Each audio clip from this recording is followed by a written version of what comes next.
everyone, as one of you guys requested. Today's video will be about showing you the ropes of Anki and how I used it to achieve, I guess, what I did. Anki is basically a tool I use for memorizing a lot of content. Especially in year 11, I did psychology 3-4 and there were a lot of definitions, buzzwords and content to really get your head wrapped around. So I did use Anki for that, and in year 12 I used it for English language and chemistry.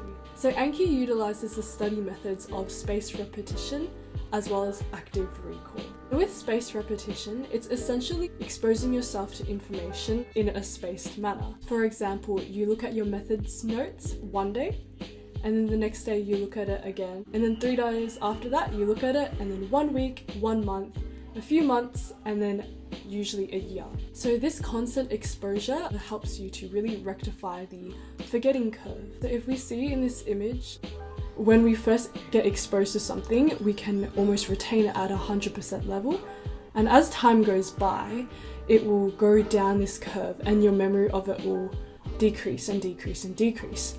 But you see, with the number of days, if you revisit it once, you jog your memory and your memory of it increases.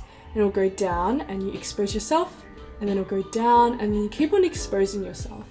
And as you can see, as the graph goes on, the spaced repetition is spaced out even longer. It is spaced out with a longer duration, and then you essentially have to look at your material very scarcely. I think it's a really good strategy. It definitely helped me. Of course, my study strategies doesn't fit like a shoe on everyone, and you need to really experiment and test yourself if it works for you. But for me, I think it really helped with the content-heavy subjects. With active recall, I essentially arranged my information that I put into Anki as questions. Instead of having information, for example, the house is red, I would make a question saying, what color was the house?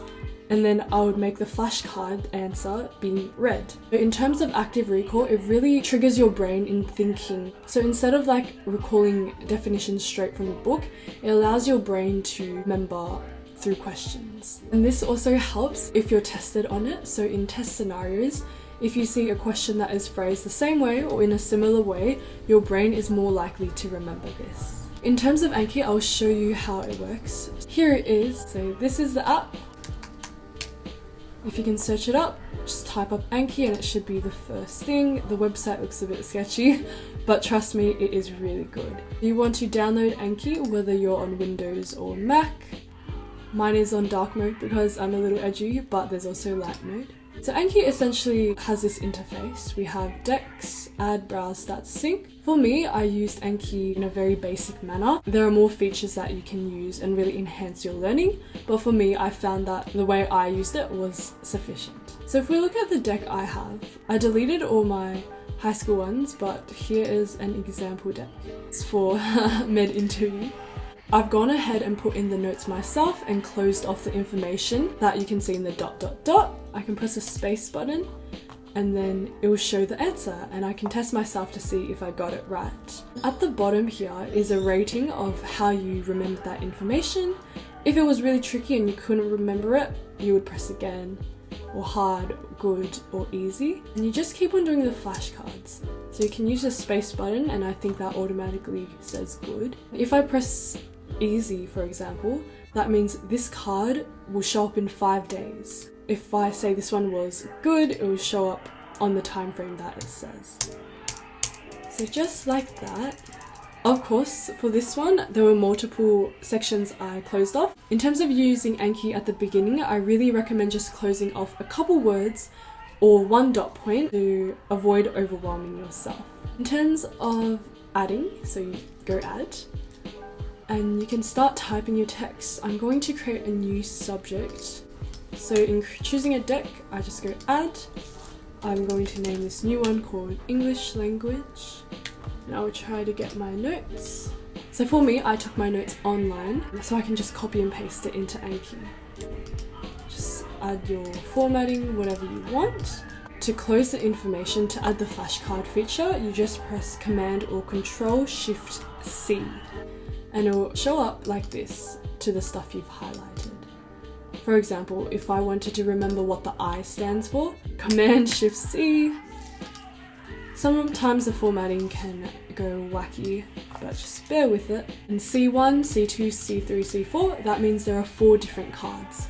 If I wanted all 4 of those to be in the same card, I'll just go ahead and manually change that to be all C1. So that's an example of a card, and you just go to the bottom and add. In terms of psychology, I'll try to get that up because I use that most for psychology. In terms of using active recall, I would phrase the question being, what is a hypothesis? Very simple, but works quite effectively. And then for the answer, I could close the whole thing, but sometimes it may be easier for you, especially if the concept is very hard in nature and complex. I just highlight separate words. This word needs would be as a starting reminder to try to enhance my memory. So direction, testing the cause and effect.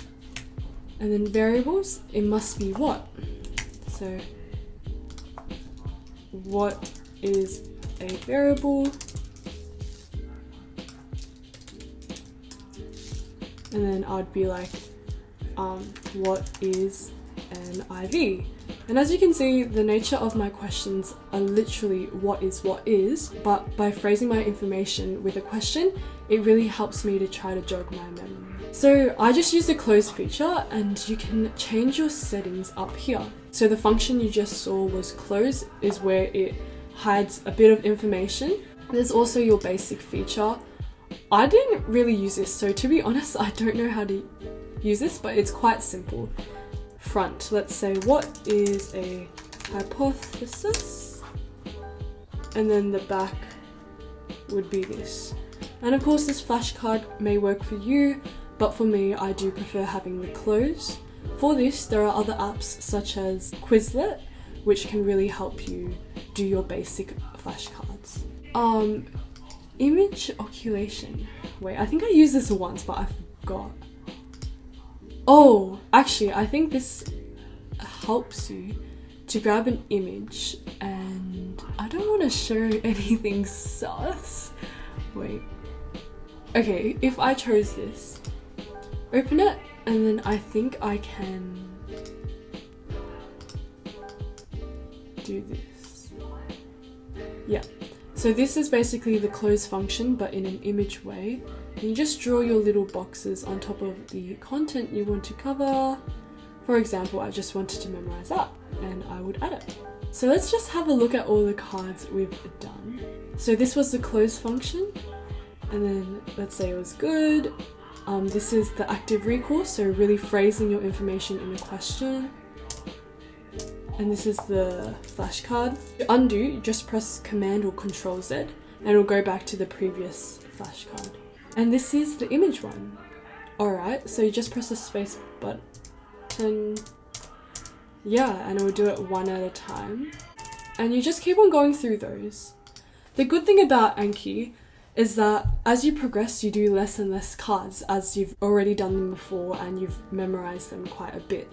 However, at the beginning, you will do 2 rounds of it. First of all is exposing yourself, and then usually good is 10 minutes, so you'll have to revisit it twice when you first make your cards. However, it's very beneficial in the long run, and I think for me, it saved me a lot of learning time. I would have done my Anki cards before I had class, and therefore I knew the definitions. I could record them and then just use class to do practice questions. Gives me a little congratulation thingy. I will try to import a file. Let's see. So you can look at some of the Anki notes I did. Right, let's do meta language. So these were all of the notes I used this year. I think they were all the meta language we had to learn for English language. If you have Anki decks from your friends, your families, or your tutors, you are able to import it as well. Study now. Alright, what is assimilation? So for me, assimilation is when the sound changes to blend in with the neighboring words. Yeah. Oh, I still remember that. Great. Define pitch. It's the height of the volume. Height of sound. Bit rusty, but there we go. Vocal effects are your coughing, your laugh, sneeze, breath intake. Nice. these were some of my cards that I did. Very simple, clear formatting and not too much information on one page because you don't want to overwhelm yourself. Alright, so that is basically a little tour of Anki and how I used it. Hope you enjoyed and maybe learnt something new. I'm sorry it wasn't the best Anki tour or tutorial that is out there, but I hope you can use it and integrate it into your studies to really enhance and make your learning really effective. Right, bye bye!